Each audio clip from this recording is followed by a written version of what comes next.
നമസ്കാരം. വാഴഗ്രാമിലേക്ക് വീണ്ടും സ്വാഗതം.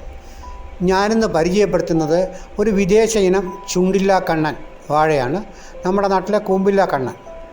ഇതിന് പ്രത്യേകത എന്ന് പറഞ്ഞാൽ നമ്മുടെ നാട്ടിലെ വാഴ കൊലയേക്കാളും പടല എണ്ണത്തിൽ കൂടുതലാണ്. കായുടെ വലിപ്പവും നീളവും കൂടുതലാണ്. മധുരവും രുചിയും ഏകദേശം നമ്മുടെ വാഴപ്പഴത്തിനോട് സാമ്യം ഉള്ളതാണ്.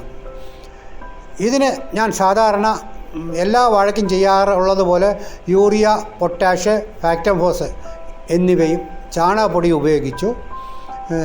ഇത് 7 മുതൽ 8 അടി പൊക്കമേ വയ്ക്കാറുള്ളൂ. നമ്മുടെ ചുണ്ടില്ല കണ്ണനാണെങ്കിൽ 10 അടിക്ക് മുകളിൽ പൊക്കം സാധാരണ വയ്ക്കാറുണ്ട്. 7 മാസം കൊണ്ട് കൊലച്ചു ആദ്യത്തെ കൊല. രണ്ടാമത് കാണുന്ന കൊലയാണെങ്കിൽ 8 മാസം എടുത്തു കൊലയ്ക്കാൻ.